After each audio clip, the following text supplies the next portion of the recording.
Welcome to Growing Your Team, a podcast designed for small business owners seeking to grow their company with the help of employees and contractors. Your time is limited, which means growing and leveraging teams is essential for business success. The Growing Your Team podcast is the place to learn tips and techniques designed to help you know when it's the right time to hire, how to select perfect fit team members, and how to maximize productivity while creating a positive work environment. Drawing from her 10-plus years of leadership and hiring experience, here is your host, Jamie Van Kuyk.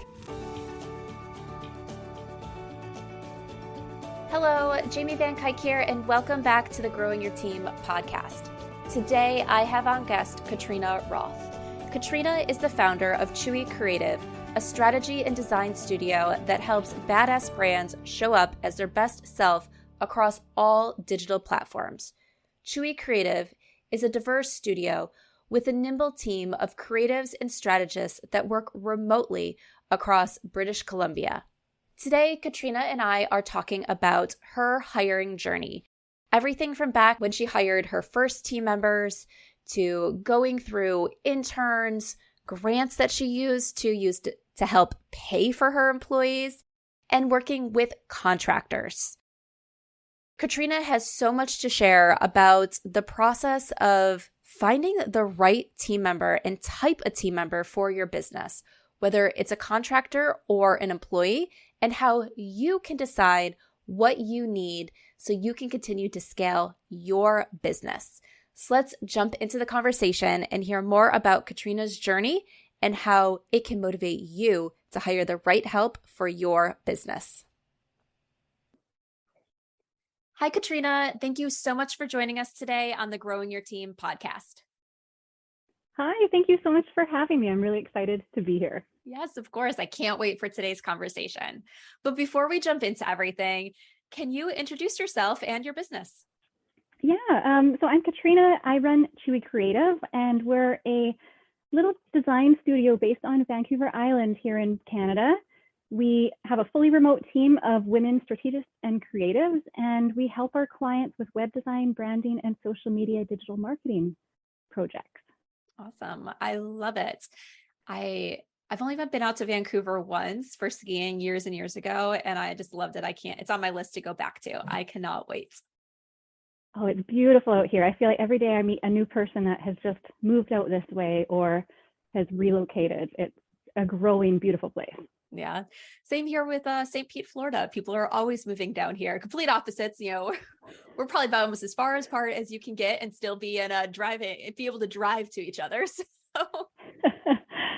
At least you have a lot more sunshine down there than we have here.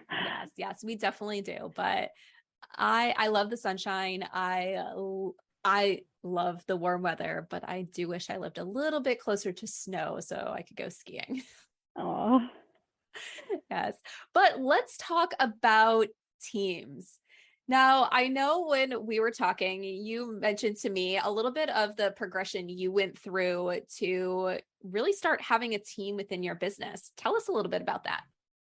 Yeah, well, and I think a lot of small business owners, when you launch out as a creative, you're usually the person doing all the things and you wear all the hats. And right.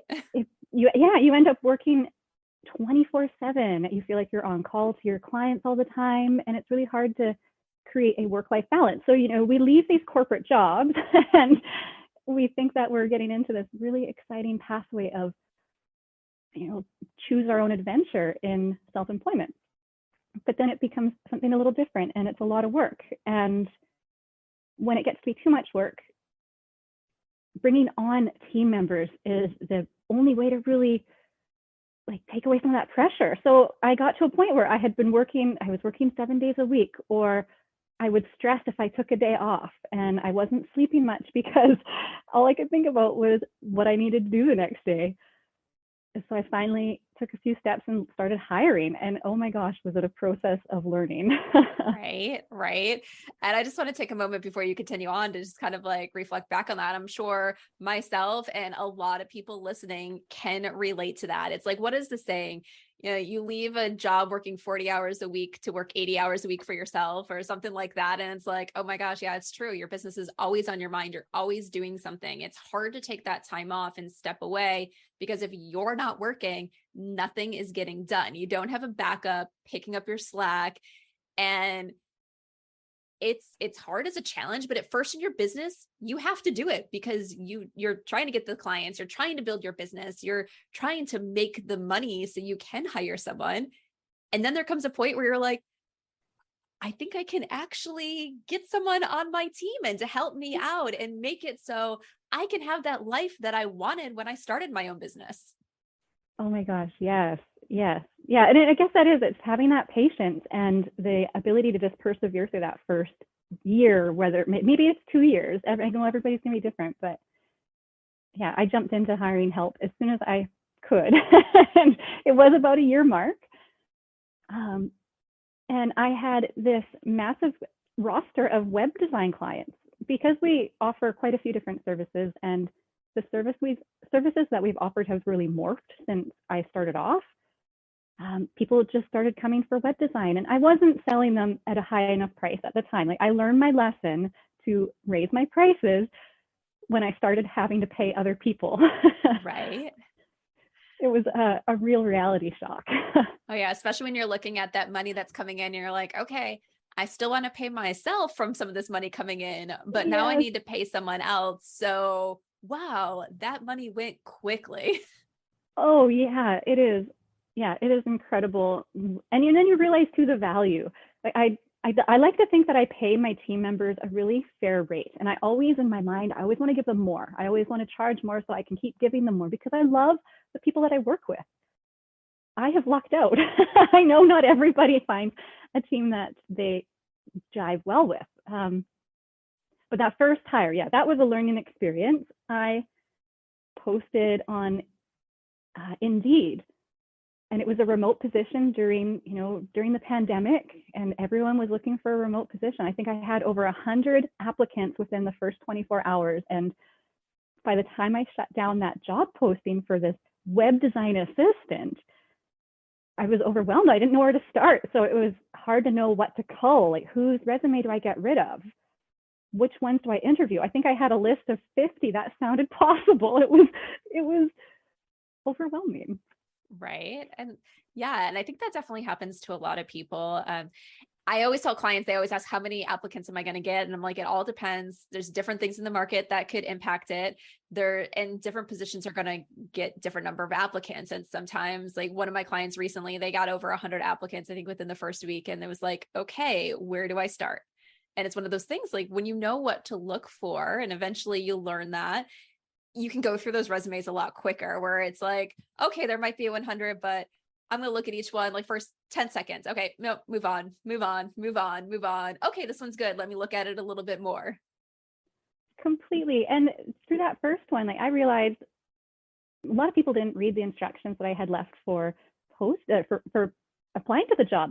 So many people didn't put a cover letter. I think people were just mass applying to jobs that fit within what they thought they could get.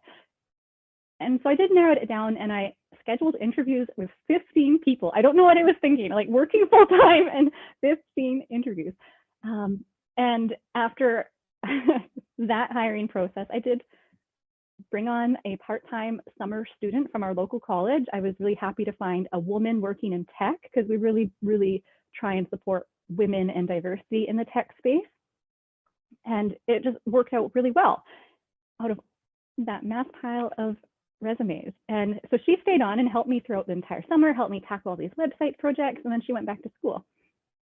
So that was a great, like, dipping the toes into having a formal employee, having a dedicated desk for them, stocking them with the things they need.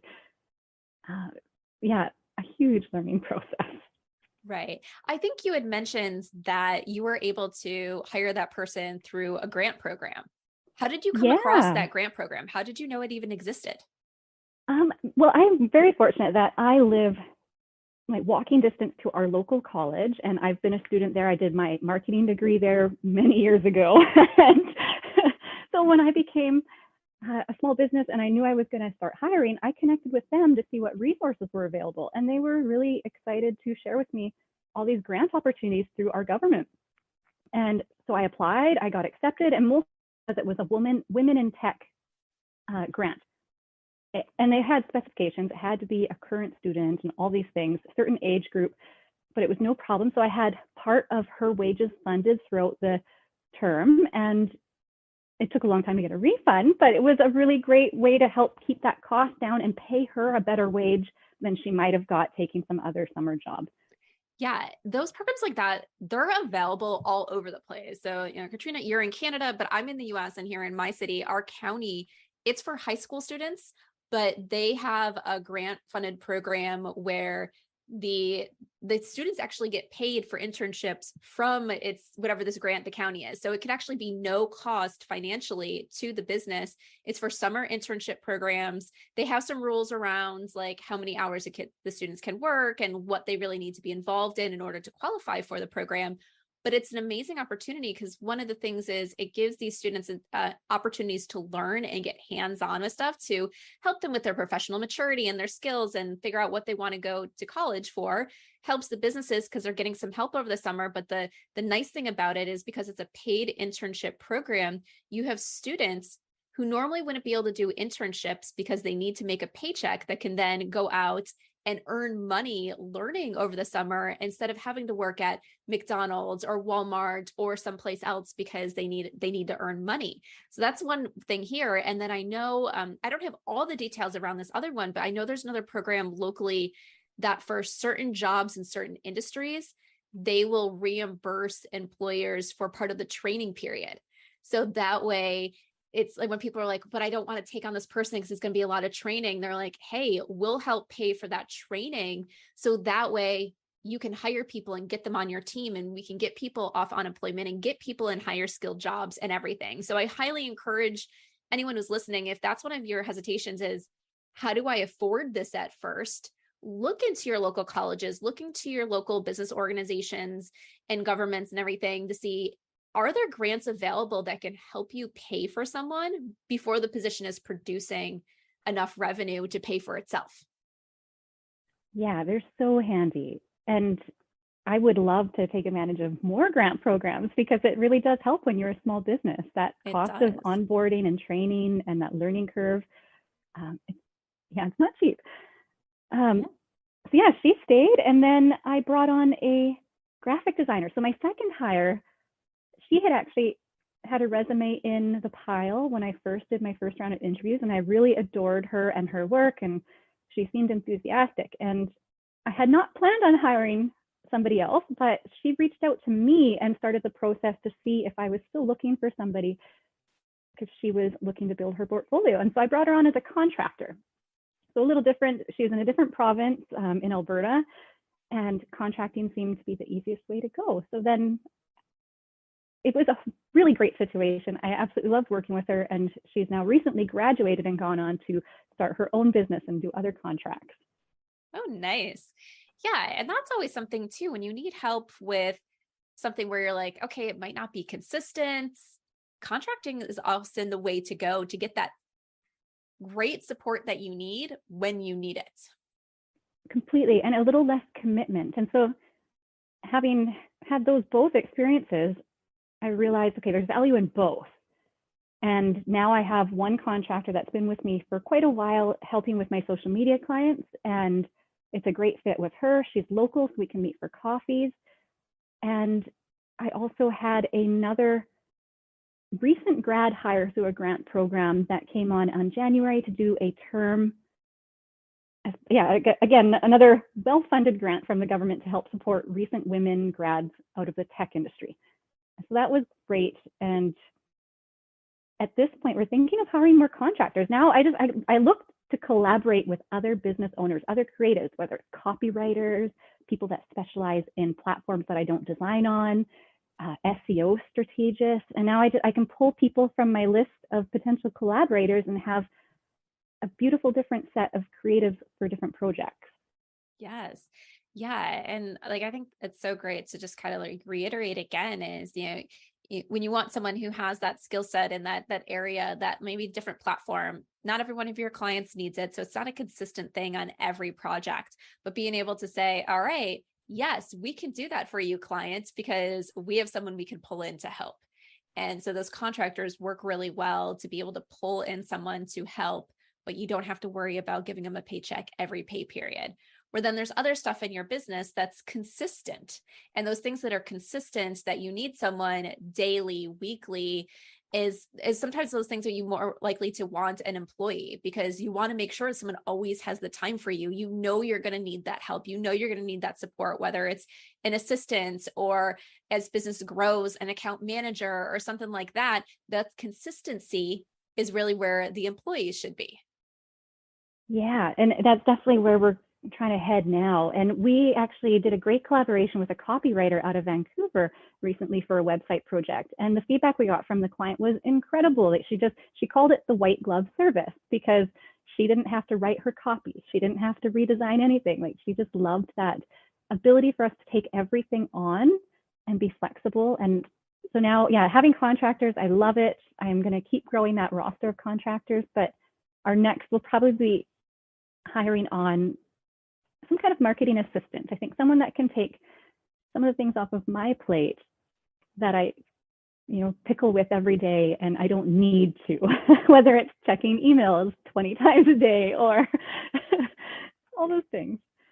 Right. Yes. I think that's like another great hire. And that's where I end up, like, I was just talking to a business owner this morning, and where a lot of my clients end up falling is they're the business owner you're doing a lot. Like, as we just circle back to the very beginning of our conversation, you take on everything and you're working 80 hours a week because you need to do it and it needs to get done. And then as you start getting off these like specialized things, you're still doing a lot. So what can you get off your plate so you can focus on where you need to focus in your business? Because you shouldn't be doing everything. Do you need to be in your email 20 times a day? Probably not, especially because some of the emails coming in don't really need your time and attention. Someone else can quickly answer the question. Someone else can filter that off, or go and update something in the system and say, hey, here's what you need to focus on. Here are the emails that are most important that you need to respond to. Completely. And I think the hardest part for, as a business owner, is finding someone, and maybe they're a unicorn, maybe they are that mysterious unicorn, but somebody that is either interested in trying all the things and learning all these different tasks, or someone that has a bit of experience in different things. And I think that will be the challenge in crafting a list of expectations, duties, and like that role. Like, what will this job description look like? I think I spent a few hours last night awake envisioning this job description.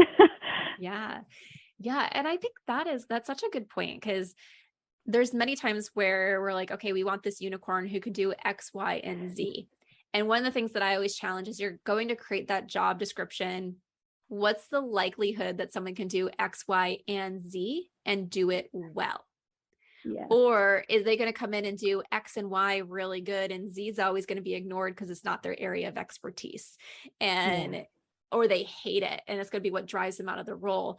And sometimes we'll find is, okay, we can really only hire for X and Y. Z is a bonus. If we get it, great, but we're not going to depend on it. And we're either going to hire someone else to do Z, or we're going to, as a business owner, going to have to hold on to Z until we can hire someone else that focuses on that.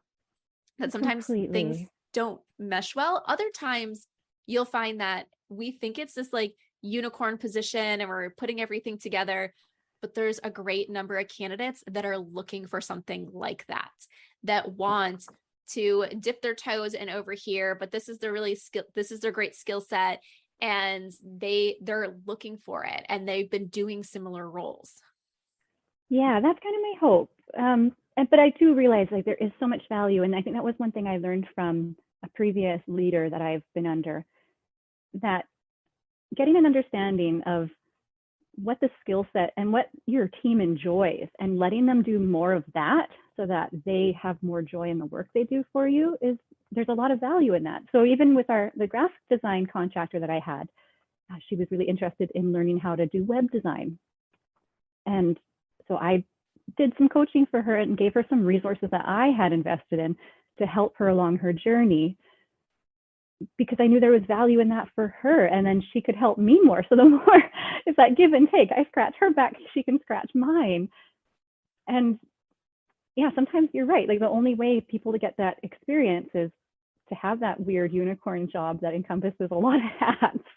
Right.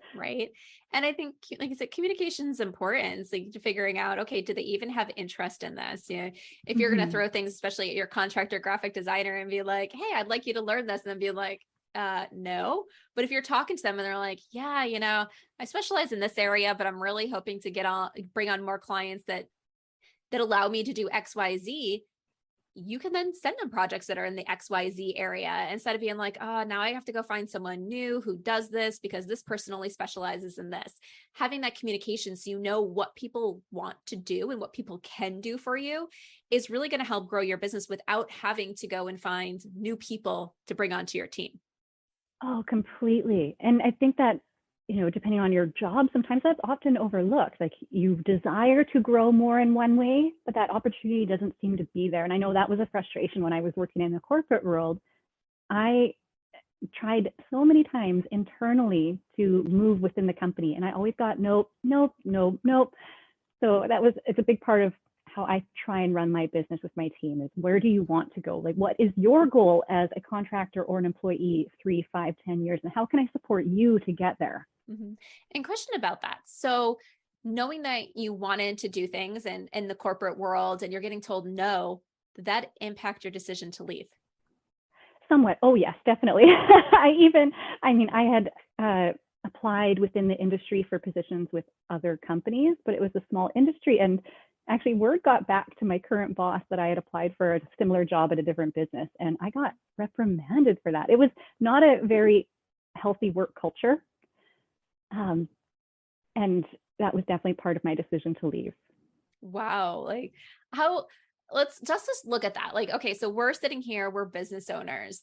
Can we imagine being so entitled that we're going to reprimand our team because they try to do something for themselves? That they try, like, especially if we're not giving it to them internally, that we're going to say, not only are you not going to get it here, I'm going to be mad that you're going to go get it elsewhere.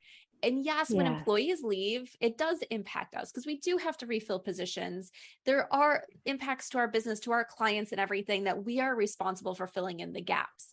However, we can't be so selfish that we stop people from growth, because what happened? You still left. They still lost you. And then it was like, wow, this completely negative experience that you're left with, instead of being like, okay, I left because I needed to grow and do something else. I was ready. And then it was probably like, I got to get out of here. This is a horrible place to be. Completely. And I mean, I still have quite a few connections. I still work in that industry somewhat. That industry is near and dear to my heart. We were working in wine, and so I have my marketing degree, but then I took professional education courses in wine because I love wine. I love alcohol beverages when they're enjoyed responsibly. Yes. I feel like there's a lot of really cool history around wine and stories, and to see what current winemakers are doing in the industry, I find it really inspiring, like how they're changing the way vineyards are managed and being more organic and hands-on and biodynamic and taking care of the earth. And that's a whole nother topic, but that's near and dear to our hearts. So we still work a lot with the wine industry, but definitely not in the same direction that I was going before. Right. And to think back of it, like, so when you're telling your boss and everything, or applying for these other jobs internally to say, hey, I want to do this, and they tell you no. And like we talked about, like part of leading into your decision to leave, that you're being told no, like it's still, as business owners, maybe we have to tell that person no because we really don't think they're right for that opportunity, or they want to do something. And as a small business, we don't have the opportunity to give them to do that. So there are times where we have to say, I'm sorry, but no. But the thing about it is, it should then also not surprise you when the person then goes elsewhere to do something similar, or, to follow that passion, to really understand that this matters to them. And maybe we can't give it to them, but it matters to them, and really focus more on, what's going to make this person like kind of whole and to fulfill their goals instead of forcing someone to fulfill our goals. Yeah, no, I think that's a really good point. Gosh. Yeah, that really brings up, I mean, that was so long ago now that I've grown a lot and changed a lot since then. Even thinking about the hiring process there, I was hired for a different job that wasn't advertised because they didn't want to give me the job I was applying for way back when I first started for them. And lo and behold, they ended up firing the person for the job that I wanted, and they still wouldn't move me into that position. But I grew a lot. Like sometimes I got great feedback and they're like, we can't give you this because of this. And it was a lot of, they just didn't think I was ever ready. So it was a lot of learning for me. I'd put in more hours for free working in different areas just so I could try and develop those skills that they wanted. But then when it was constantly still no, then it's yeah, it's time. It's time to do something different. Right. Yeah. And I think that's a really good point. It's like, once again, it's okay to tell somebody no if you don't think they're ready for it. But then what are you going to do as the business to help get them ready for it? Because once again, they might go elsewhere. So if you really value that employee and you want them to stay, yes, that employee themselves should be proactive, which it sounds like you were doing, Katrinna. You were going out and doing things to help gain whatever it was that you were lacking, so you could be a better fit for that role. But then if they're still there saying no, or not doing anything to help encourage that growth, it's draining to an employee. And we don't want to leave that on our employees, because then they will leave. And then you're left with the gap that you need to fill. But yeah. So one of the things you had mentioned when we were talking beforehand was sometimes around the challenges of leading teams, especially remote teams. So tell us some of the challenges that you face with leading remote teams and how you've learned to overcome those challenges. Oh yeah. I mean, there is definitely something nice about being remote and being able to work from my little home office. I rarely ever have to get formally dressed. Like there are definitely some bonuses, but those downsides, yeah, I don't get to have that face-to-face conversation with my team all the time. We do have Slack. We utilize Slack as our work hour communication channel. And when we had more team members regularly, that was a more lively place. Now that I don't have a formal employee in place and it's just me and my one main contractor, and then depending on the project, a few others, we text, we meet for coffees. But the biggest challenge, I think, when I had the contractor in Alberta and another one out in Revelstoke was just communication, because you can't demand their time. They get to set their own schedule. And I felt like we were all working on different things. So all three team members at the time were working on different projects. So a team meeting didn't always make sense. Like I felt like I was taking up their time if I told them to be in a team meeting, because none of them were co-working at the time. Like their projects were all so different. So we definitely missed out on that feeling of camaraderie, being able to, have conversations around the water cooler or grab coffee together. Yeah.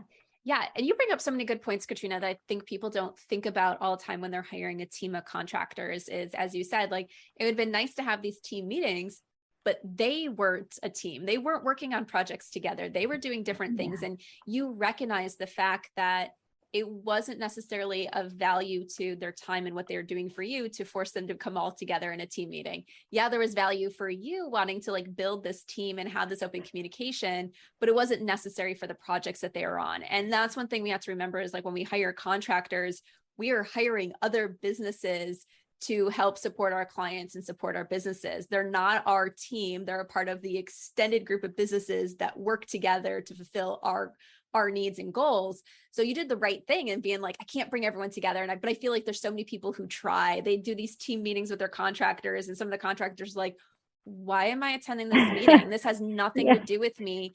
And now you're taking my time. And sometimes you have to pay those contractors to get on those calls. And is that really worth your dollars to get them on there? But doing things to get to know them on an individual level and build that relationship is important. And yes, sometimes if they're local, you can do it face to face, but then finding other ways to do it in a remote environment. I was actually just recently talking to a business owner, and they used to have an office. they got rid of their office during COVID and they kind of scaled back their team a little bit. And now that they're getting ready to scale back up, they're asking like, do I need to invest in an office to get good talents or not? Because they're like, it's kind of nice not having that expense of an office anymore. And so they were debating what to do. And now this was with employees, but what we were talking about was that with a lot of employees, especially in certain industries, people are enjoying the flexibility of being able to work from home. However, I'm finding more and more people that have been working from home now for 2.5 years. They say they miss the team environment. They miss getting together with people, and they're starting to feel really lonely being at home all the time. So one of the things that I think every business should consider is, how are you going to bring your team together? Is it quarterly meetings because everybody works all across the country, but you're going to invest to bring the people together once a quarter so you can really grow as a team and get to know each other and build those relationships? Are you going to say, yes, we are 100% remote, but you have to be remote within a certain area, a certain distance from the office, because we're going to get together once a month for team meetings. We're going to come in every week and we're going to share a co-working space where we're going to collaborate. Or, we have a co-working space where you don't have to work there every day, but maybe Tuesdays and Thursdays, it's mandatory that you work there because we're going to build that team environment and get to know each other, because building a team and those relationships is important. And yeah, sometimes they are harder. They're not impossible, but harder in a remote environment. And also having the ability to collaborate, making sure people feel not lonely. But I don't think we need to go back to everyone being in the same office every day and make it mandatory when there's no need to be in an office every day.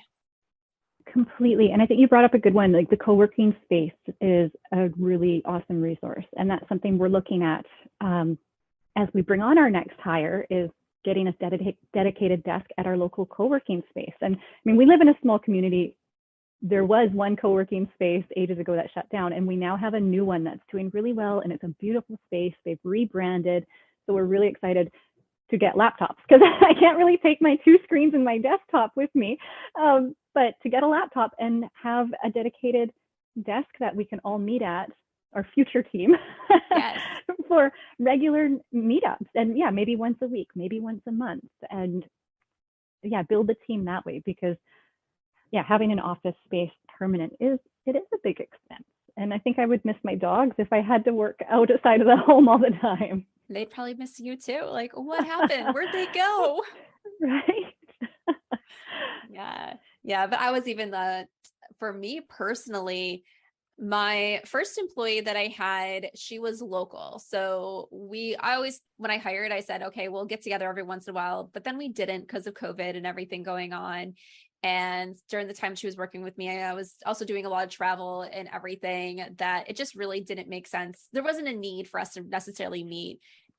And then my second employee, I was like, oh, well, seeing first employee, we didn't meet that often in person. I was just like, I'm going to expand out and I'm going to open up I still wanted the person in Florida, but they could be anywhere in Florida. And the second employee was about maybe 2.5 hours away. And besides meeting up on her first day to give her her computer and everything, we never met in person. And I always felt like, I don't feel like I really can. It's such a drive for her. Or if we can meet somewhere in the middle, it's such a drive. And I realized I missed it. So I've scaled back a little bit with my team, but as I go to hire again, I've made the decision that I want the person to be local, that we can work remotely, but local. So like once a month, we're going to have a standing meeting where we meet up somewhere in person and, and talk about projects and collaborate and do process improvements and things like that, to just build that team and have those relationships and not just be faces on the computer. Yeah, I think that's really important. And we'll probably be looking at something like that too, because I really love having my contractor here. And since we do work with food and beverage clients, we'll meet up for breakfast at one of our clients' locations and use it as a content creation session plus a meetup. So it's a meeting, we get to catch up, and we also get to create content for their social media accounts while we're eating their delicious food. So it's a win-win. Yes, exactly. But that's definitely the challenge. Yes. But these challenges, I think they're all things that can be overcome. And Yeah. it's one of those things where people, like, when companies went and switched remotely due to COVID at first, are like, oh my gosh, this is such a challenge. I can't wait to go back to the office and everything. I just kind of said, well, the reason why things aren't working well when you're remotely right now is because you just threw a Band-Aid on it. You're not actually focusing on building a business, a remote team. You threw a Band-Aid on it until you could get everybody back. So it's just one of those things you have to think about, is if you're building that remote team, what does it really look like? And build it right from the ground up. So that way it can be functioning for you. And if things don't work, guess what? Pivot, change, find out what's going to work for you. So that way you can have the team and the business that is going to help you achieve your goals. Yes. Well said. All right. Well, we have to wrap up for today. So tell everybody how they can get in touch with you. Yeah, we love to hang out on Instagram. So you'll find us at Chewy_Creative on Instagram. That's our favorite platform. Or you can find us through our website at chewycreative.ca and reach us by email at hello@chewycreative.ca.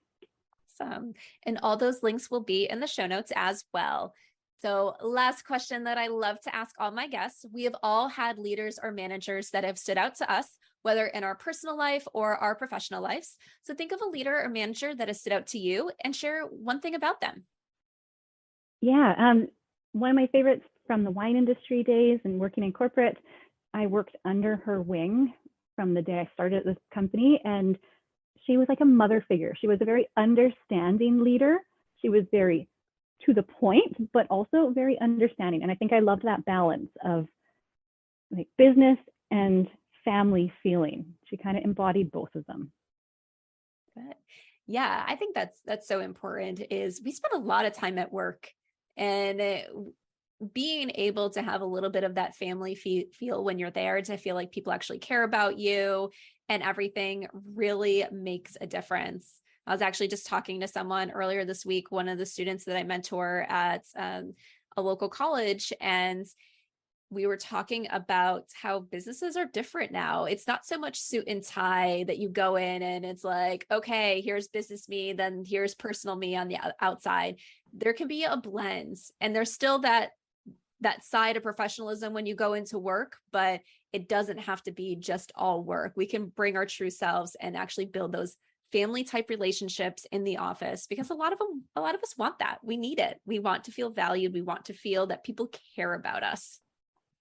I think that's probably one of the biggest things. Yeah, that being valued and cared about, because you work hard at what you do and you want that feeling of reciprocation, like that comes back.